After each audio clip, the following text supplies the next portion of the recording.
మంచిదండి. ఇక్కడ రాయబడిన ఒక వ్యక్తిని మనం చూసినట్లయితే, ఆయన చరిత్రను మనం చూసినట్లయితే, ఇతను విటాలి పటాలమన పడిన పటాలములో శతాధిపతి. శతాధిపతి, అధిపతి కాదు, శతాధిపతి. అధిపతి వేరే, శతాధిపతి వేరే. అంటే అధిపతి కన్నా ఎక్కువ హోదా కలిగిన అతను శతాధిపతి అంటారు కదండి. అధిపతి కింద ఎంతమంది ఉంటారో తెలియదు, కానీ శతాధిపతి కింద 100 మంది పనివారు ఉంటారని మార్కు సువార్తలో, మత్తయి సువార్తలో మనం చూడవచ్చు. దయచేసి మనం ఎక్కడికి వెళ్ళలేదు. ఈ శతాధిపతి ఎలాంటి వాడు అంటే, దేవుని యందు భయభక్తులు గలవాడు ఒకటే. రెండోదిగా బహుధర్మం చేసేవాడు. మూడవదిగా తన ఇంటి వారందరితో కూడా ఎల్లప్పుడూ దేవునికి ప్రార్థన చేసేవాడు. 3 అంశాలు కనపడుతున్నాయి. అధిపతి అయినప్పటికీ కూడా ఇతనుకున్న గుణ లక్షణాలు ఏంటంటే, దేవుని యందు భయభక్తులు కలిగిన వాడు. అంటే అతను చేసే అధికారానికి భయం కలిగి ఉండొచ్చు కొంతమందికి.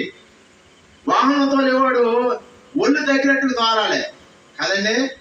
ఏమాత్రం అజాగ్రత్తగా ఉంటే ఎవరికి ప్రమాదం జరుగుతుందో తెలియదు. మనకే కావచ్చు, లేకపోతే ఎదురుకుండా ఉన్నవాడు కావచ్చు, లేదా మనతో లోపల ఉన్న వారికి కావచ్చు. కాబట్టి చాలా జాగ్రత్తగా ఉండాలి. ఈ శతాధిపతి కూడా తన చేతి కింద ఉన్న వారిని బహు జాగ్రత్తగా చూసుకోవాలి. ఇక్కడ వారి చేతుకున్న వారినే కాదు, కానీ వారి కుటుంబం అందరితో కూడా ఎల్లప్పుడూ దేవుని యందు భయభక్తులు కలిగి ప్రార్థన చేసేవాడు అని కనపడుతుంది. ఈ దినాల్లో క్రైస్తవులుగా, క్రీస్తును కలిగినట్టు వారుగా, మార్పు చెందినట్టు వారుగా, మారు మనసు పొందినట్టు వారుగా, సంఘంలో సభ్యులుగా, సంఘ పెద్దలుగా, నాయకులుగా ఉన్నట్టు వారికి ఎలాంటి గుణ లక్షణాలు ఉన్నాయా లేదో మనం పరిశీలన చేసుకుంటూ, ఈ రాత్రి మన కుటుంబంతో ఈ శతాధిపతిని పోల్చి చూసినట్లయితే ఈయనకున్నట్టు గుణ లక్షణాలు మనకున్నాయో లేదో ఒకసారి పరిశీలన చేసుకోవాలి. కారణం ఏంటంటే, తన ఇంటి వారందరితో అని వాక్యం వేస్తుంది. ఎంతమందితోనండి? అతడు తన ఇంటి వారందరితో కూడా దేవుని యందు భయభక్తులు గలవాడు అని వాక్యం వేస్తుంది. కుటుంబంలో 5 ఉండొచ్చు, లేకపోతే 4 ఉండొచ్చు. 4 దేవుని యందు భయభక్తులు కలిగి ఉన్నారో లేదో మనకు తెలియదు చాలా సందర్భాల్లో. ఒక ఇంట్లో మనం పరిశీలన చేసినట్లయితే, తల్లి భక్తిగా ఉంటే కుమారుడు భక్తిగా ఉండడు. తల్లికున్న గారం పెట్టు, తండ్రికున్న గారాన్ని పెట్టు తెలియదు, కానీ తల్లి భయభక్తులు కలిగి దేవుని యందు భయభక్తులు కలిగి ఉంటే కుమారుడు విచ్చలవిడిగా తిరిగేవాడు కనపడతారు. లేకపోతే భర్త భయభక్తులు కలిగి ఉంటే భార్య చెప్పున మాట ఎందు. ఇలాంటి పరిస్థితులు కనపడతాయి. కానీ ఇతను తన ఇంటి వారందరితో కూడా భయభక్తులు కలిగిన వాడుగా కనపడుతున్నాడు. ఈ రాత్రి మనం పరిశీలన చేసుకోవాలి. మన కుటుంబంతో దేవుని యందు ఎల్లప్పుడూ భయభక్తులు కలిగి ఉన్నామా లేదా? ప్రభు ఈ రాత్రి మనతో మాట్లాడుతున్నారు. దాని కింద కనుక మనం వచ్చినట్లయితే అతడు ఎలాంటి వ్యక్తి అని మనం పరిశీలన చేసినట్లయితే, ప్రియులరా, భయభక్తులు కలవాడు. రెండవదిగా ప్రజలకు ధర్మము చేసేవాడు.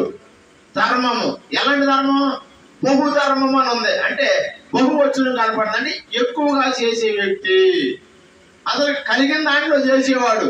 అయితే మరి మనకు కలిగిన దాంట్లో ఎంతవరకు ప్రజలకు ధర్మం చేస్తున్నాం, దేవుని పనిలో పాలు పంపులు పొందుతున్నాం, పరిశీలన చేయాలి మనం. ఇంకా కిందకి మనం వచ్చినట్లయితే అతడు ఎల్లప్పుడూ కూడా దేవునికి ప్రార్థన చేయవాడు. ఎప్పుడెప్పుడండి? ఎల్లప్పుడు. మరి మనం ఎప్పుడెప్పుడు ప్రార్థన చేస్తున్నాం ఆలోచించేయండి.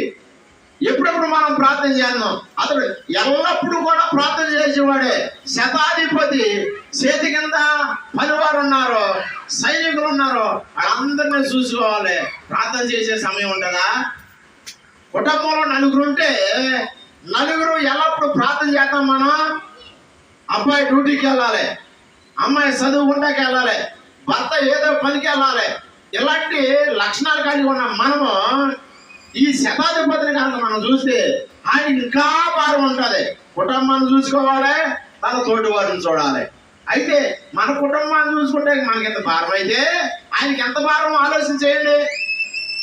అంత భారమైనప్పుడు కూడా దేవునికి ఎల్లప్పుడూ కూడా ప్రార్థన చేసేవాడు అని 2వ వచనంలో 3వ విషయాలు చూసాం మనం.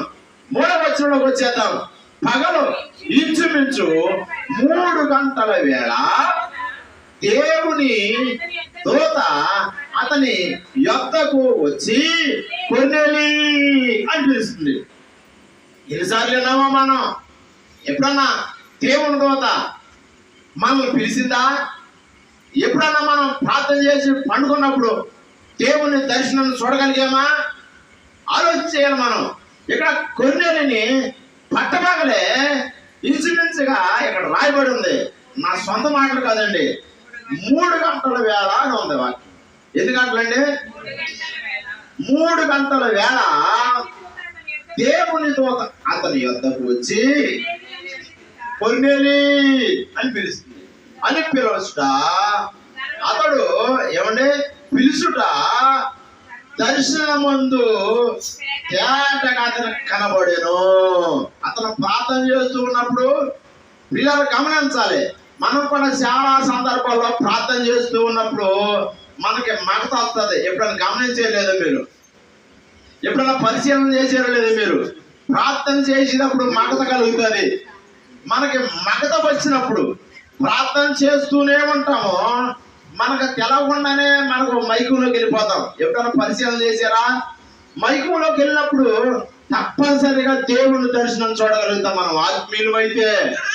ప్రియులారా, చాలా సందర్భాల్లో ఈ అనుభవాలు కలిగి ఉన్నాను నేను.